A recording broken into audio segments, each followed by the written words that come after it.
Contrary to our name, Any Colour Car, we also sell quite a few vans, as you can see. And we thought we'd just do a quick video to explain some of the terminology when you're dealing with vans. So the first thing that confuses some people is some of the numbers that appear after the names of the vans. So for example, they're all three Transits, but we've got a 300, a 310 and another 310. And what that denotes is nothing to do with the engine size or the engine capacity or the brake horsepower. It's basically the total payload. We've got a 3-ton van, a 3.1 ton van, another 3.1 ton van, and this one here is a 200, so that's a 2-ton van. And that means that the total payload of those vehicles is given away in the actual name of each van. What we've also got, the next thing is you see things, so for example, these are described as short wheelbase, these two Transits. They're also described as L1, so that means length 1, that means the first level of length. The grey one is an L2, so if you notice, this one's slightly longer than the other two. So that's slightly longer.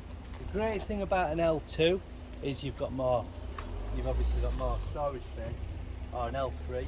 The great thing about an L1, and these ones are L1s, is they'll actually park in a regular parking space at a supermarket. There's no need to worry about having an extra big space. They'll literally go in any parking space. This, however, this would need it certainly would need its own parking space. This is an L4, which means it's the longest version of the 6-ton van you can get. An L1 would be the same size as the Transit. An L4 is as long as you possibly can get. And the next thing that you see, which all these vans over here are all H1s, which means they're all standard roof height. And this van is an H2, so it's slightly higher. And what that gives you the ability to stand up.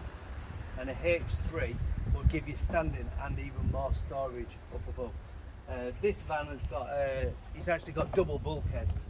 So we've got a bulkhead which separates the storage area, and we've got another area so to create 2 extra passenger seats and a small welfare unit. And that's not a factory option, that's something that's been done afterwards. So along with the L1s and the H1s and the 310s, you've also got other terminology. So this one is a crew cab or a double cab. Quite simply, it's got an extra row of seats. And then you can get a double cab with or without a bulkhead. And what that means is a VW, for example, wouldn't come with the bulkhead, so you'd be straight from the passenger, you'd be straight into the back where the storage area. The Fords put the bulkhead in to separate the cabin from the storage.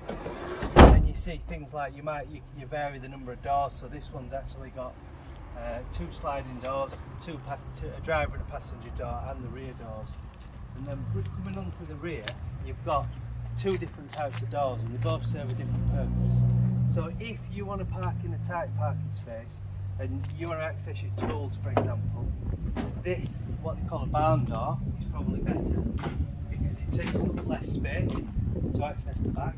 You can open just one door if you want, and that's great for accessing your tools and getting into the back. However, if you're going on using it more for leisure and you're going on a picnic, you might want to change and go for the up and over door, because what it does do is it gives you a little bit of shelter from the rain while you're loading your things in the back or you're sat eating your picnic. So they're the 2 different types of doors. And then finally, you've got your gearboxes. So a lot of vans will come with a manual gearbox, but this one has been converted into a motorhome has got an automatic transmission. And that transmission works exactly the same. It's a gearbox used in any Ford vehicle. It's exactly the same, just sat in a different place. So there's just a few of the things that you see, terminology regarding vans. We've got plenty of selection of vans at anycolourcar.com. Give us a call, check our website out, and if we've not got one, we can certainly try and locate one.